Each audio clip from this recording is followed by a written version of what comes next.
gente volta a falar sobre a 10ª fase da Operação Compliance Zero, que aconteceu hoje. Já vou chamar nosso analista Matheus Teixeira, que leu todo o documento, a decisão do ministro André Mendonça. Compliance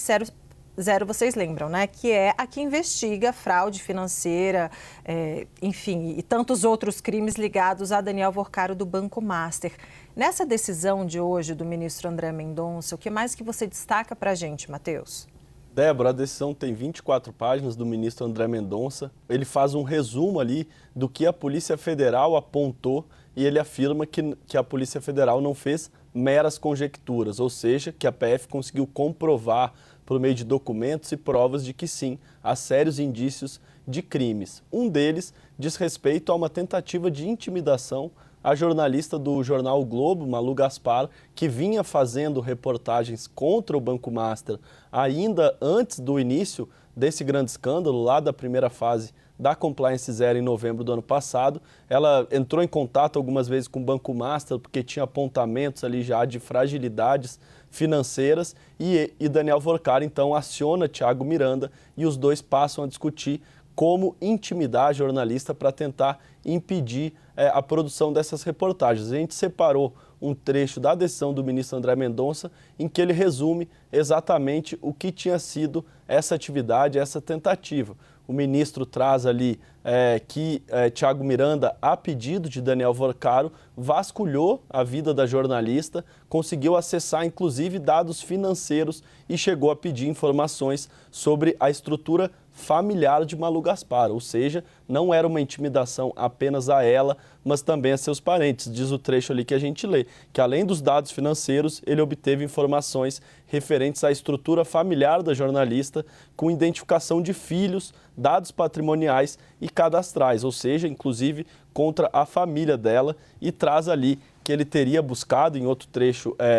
logo acima que aparece, que ele teria buscado em alguns sites esses dados que vendem dados sigilosos, o que é ilegal, que supostamente oferece serviços associados a esquema de carding e venda não autorizada de dados pessoais sigilosos. Ou seja, Thiago Miranda, a pedido de Daniel Worcaro, não foi apenas atrás da jornalista, mas também de sua família e chegou a obter dados sigilosos, ou seja, qualquer pessoa que tem sua conta bancária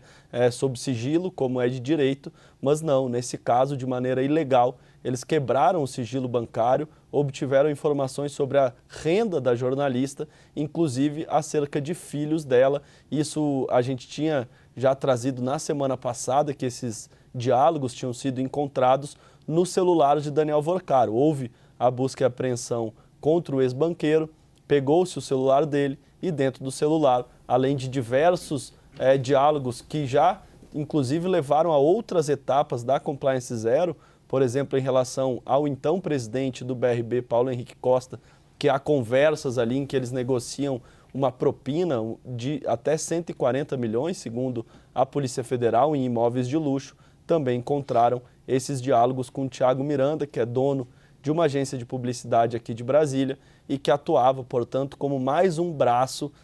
de Daniel Worcaro no esquema criminoso. Inclusive, em outra altura ali da decisão, ele faz um paralelo com o braço que era a turma que intimidava adversários e também com os hackers que buscavam dados sigilosos. A gente também traz agora outro trecho em que, além de Malu Gaspar, jornalista do Globo, eles também tentaram vasculhar e chegaram a conseguir a vida do CEO do Itaú Unibanco, um banco, portanto,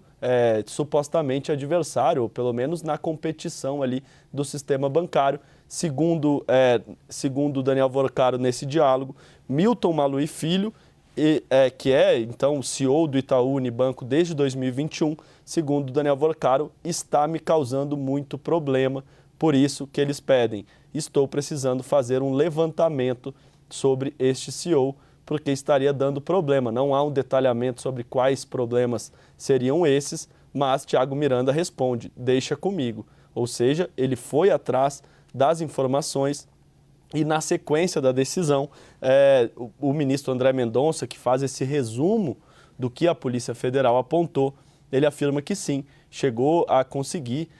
informações e dados desta pessoa. Abre aspas aqui para um outro trecho da decisão. Dentre os materiais compartilhados, destaca-se um documento contendo informações pessoais e patrimoniais de Milton e Camila Maluhy, e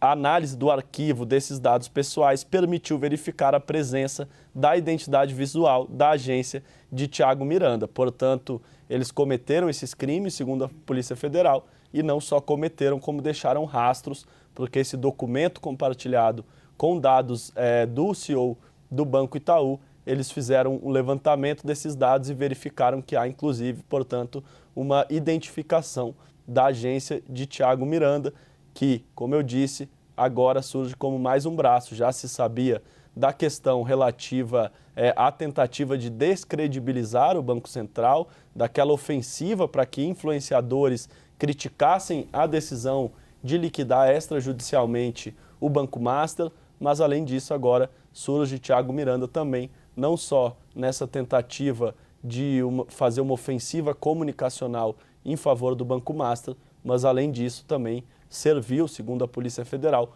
como um braço para intimidar jornalista, para levantar dados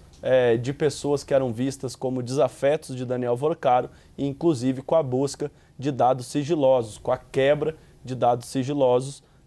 que justamente não podem ser quebrados apenas com autorização judicial, mas Daniel Vorcaro, por outros meios ilegais, também incorreu neste crime, segundo a Polícia Federal, Débora. Porque no começo da decisão, logo que a gente obteve a decisão do ministro André Mendonça, né, que autorizou essa 10ª fase da Operação Compliance Zero, a gente colocou, a gente leu, né, aliás, decisão obtida por Gustavo Uribe, nosso âncora aqui da CNN, falava assim, né, perseguição, intimidação de jornalistas, concorrentes, e aí a gente vê por que concorrentes, porque o trecho da decisão que você nos trouxe cita a necessidade o pedido de Daniel Vorcaro de levantar informações sobre o CEO do Itaú. E a gente procurou a assessoria do Banco Itaú e eles nos responderam que não vão comentar nem o assunto, nem a operação.